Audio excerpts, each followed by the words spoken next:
కరాచీలో చిమ్మ చీకట్లు కమ్ముకున్న రాత్రి ఓ మోస్ట్ వాంటెడ్ టెర్రరిస్ట్ ప్రశాంతంగా ఎలాంటి భయం లేకుండా నడుచుకుంటూ వెళ్తున్నాడు. పాకిస్తాన్ గడ్డపై తనకంటూ ఓ ప్రత్యేక పేరు ఉంది. తనను తాకే దమ్ము ఎవరికీ లేదన్న భ్రమలో ఉన్నాడు. దర్జాగా వెళ్తున్న ఆ ఉగ్రవాది వైపు చీకట్లను చీల్చుకుంటూ ఓ చిన్న శబ్దం వచ్చింది. అతడు తేరుకునే లోపే తూట అతడి అహంకారాన్ని నేలమట్టం చేసింది. ఇంతకు అతడిని ఎవరు కాల్చారు అన్నది మాత్రం పాకిస్తాన్కు $1 మిలియన్ ప్రశ్న. కాల్చింది మాత్రం బైక్పై వచ్చిన 2 అజ్ఞాత వ్యక్తులని ఇస్లామాబాద్కు తెలుసు. వాళ్ళ జాడలేదు, పాకిస్తాన్ నిఘా వర్గాలకు దొరకలేదు. ఇలా 1 కాదు 2 కాదు, ఏకంగా 30 జరిగాయి. తాజాగా ఈ విషయాన్ని ఓ ఉగ్రవాది వెల్లడించారు.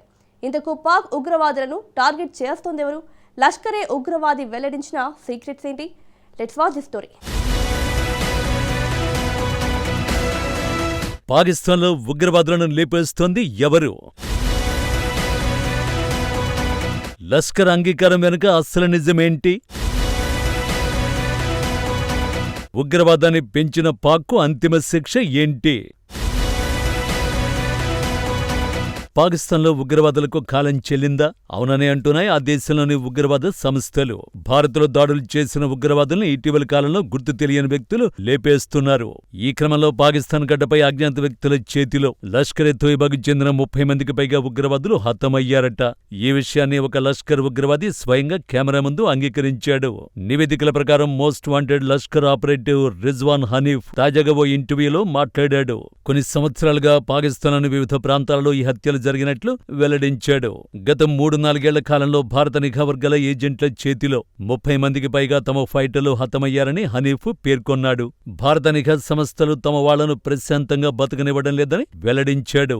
తమ ఏజెంట్ల ద్వారా లష్కర్ మనుషులను హతమార్చినట్టు హనీఫ్ తెలిపాడు. పెషావర్, కరాచీ, రావల్పిండి, రావల్కోట్, పీఓకేలని, ముజఫరాబాద్ తో సహా పలు ప్రాంతాలలో ఈ హత్యలు జరిగినట్లు మోస్ట్ వాంటెడ్ ఉగ్రవాది పేర్కొన్నాడు.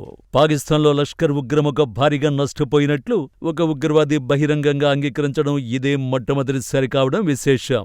నిజానికి లష్కరే తోయిబా చరిత్ర ముగిసిపోయిందని పాకిస్తాన్ ఎప్పుడూ చెప్పేసింది. సదరు ఉగ్రవాద సంస్థను నిషేధించామని ప్రపంచానికి ఇస్లామాబాద్ వివరించింది. ఇకపై తమ భూభాగం నుంచి లష్కరే ఉగ్ర సంస్థ కార్యకలాపాలు లేవని పాకిస్తాన్ వాదిస్తూ వస్తోంది. నిజానికి లష్కరే తోయిబా చరిత్ర ముగిసిపోయిందని పాకిస్తాన్ ఎప్పుడూ చెప్పేసింది. అయితే తాజా వీడియో మాత్రం పూర్తి భిన్నమైన వాస్తవాన్ని వెల్లడిస్తోంది. అంతేకాకుండా ఈ ఘటన లష్కర్ ఉగ్రవాద సంస్థపై భారత్ మళ్లీ దృష్టి సారించేలా చేసింది. దక్షిణాసియాలో అత్యంత ఘోరమైన ఉగ్రదాడులకు లష్కరే తోయిబా బాధ్యత వహించింది. ముఖ్యంగా 2008 నవంబర్ 26న ముంబైలో జరిగిన ఉగ్రదాడికి మాస్టర్ మైండ్ లష్కరే. ముంబై ఉగ్రదాడుల్లో 166 మంది ప్రాణాలు కోల్పోయారు, వందలాది మంది గాయపడ్డారు. ముంబైలో జరిగిన ఉగ్రదాడి ప్రపంచాన్ని దిగ్భ్రాంతికి గురిచేసింది. భారత చరిత్రలో ఇది అత్యంత ఘోరమైన ఉగ్రవాద ఘటనల్లో ఒకటిగా నిలిచిపోయింది. అల్-ఖైదా, తాలిబాన్లతో సంబంధాలున్న కారణంగా లష్కరే తోయిబాను 2005లోనే ఐక్యరాజ్య సమితి ఉగ్రవాద సంస్థగా ప్రకటించింది. ఈ సంస్థపై కొన్నేళ్లుగా అంతర్జాతీయ ఆంక్షలు కొనసాగుతున్నాయి. పాకిస్తాన్ కేంద్రంగా పనిచేస్తున్న ఉగ్రవాద ఆపరేటివ్లు రహస్య పరిస్థితుల్లో హతమవడం ఇదే మొదటిసారేం కాదు. 2023 చివరి నుంచి లష్కరే తోయిబా, జైషే మొహమ్మద్లకు చెందిన పలువురు సీనియర్ కమాండర్లు గుర్తు తెలియని దుండగుల కాల్పుల్లో మరణించారు.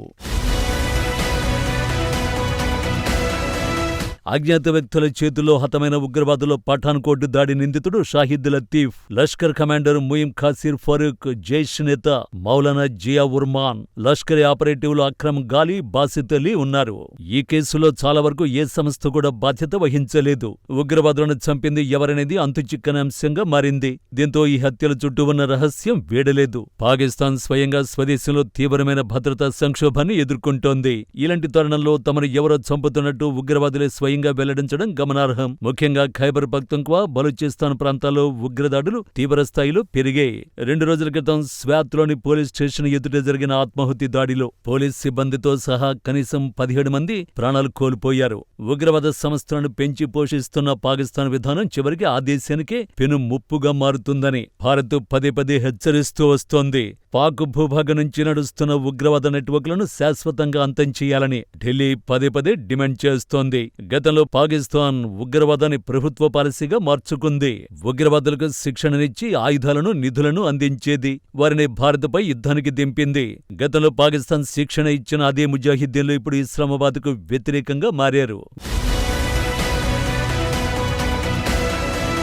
ఉగ్రవాదులు పాకిస్తాన్కు వ్యతిరేకంగా మారారని స్వయంగా ఇస్లామాబాద్ బహిరంగంగా అంగీకరిస్తోంది. ఒకప్పుడు భారత్పైకి ఉస్సుగొల్పిన ముజాహిద్దీన్లే సొంత దేశానికే పెనుముప్పుగా మారారని పాకిస్తాన్ కొండ బద్దలు కొడుతోంది. స్వయంగా పాక్ పాలకులు చేస్తున్న ఈ ప్రకటనలు ఆ దేశ ద్వంద్వ వైఖరిని మరోసారి బట్టబయలు చేస్తున్నాయి. ఉగ్రవాదాన్ని పెంచి పోషించిన పాక్ పాలకులకు ఆ ఉగ్రవాదమే ఇప్పుడు అదే భస్మాసుర హస్తంగా మారుతోంది. ఈ హత్యల వెనుక ఎవరున్నారనేది ఇంకా అంతుచిక్కని రహస్యమే కావచ్చు. కానీ ఈ పరిణామాలు మాత్రం పాకిస్తాన్ గడ్డపై నిషేధిత ఉగ్రవాద సంస్థల ఉనికి ఇప్పటికీ ఏ స్థాయిలో వర్ధిల్లుతోందో స్పష్టంగా కళ్లకు కడుతున్నాయి. ప్రపంచ దేశాల ముందు తాము ఉగ్రవాదాన్ని అణిచివేశామని చెబుతున్న పాక్ డొల్లతనాన్ని ఈ ఘటనలు ఒక్కొక్కటిగా బద్దలు కొడుతున్నాయి. పాకిస్తాన్లో రోజురోజుకు దిగజారుతున్న శాంతి భద్రతల పరిస్థితికి ఇవే నిదర్శనం. ఉగ్రవాదానికి ఊపిరిలోదే ఏ దేశానికైనా చివరికి ఇదే గతి పడుతుందనడానికి పాకిస్తాన్ పరిణామాలే సజీవ సాక్ష్యం. ఇరుపక్కల పదునున్న కత్తిలాంటి ఉగ్రవాదాన్ని నమ్ముకున్న ఇస్లామాబాద్ ఇప్పుడు తన సొంత గడ్డపైనే తీవ్రమైన మూల్యం చెల్లించుకుంటోంది. ఈ రకమైన కుటిల రాజకీయాలకు ఎప్పటికీ పతనం తప్పదని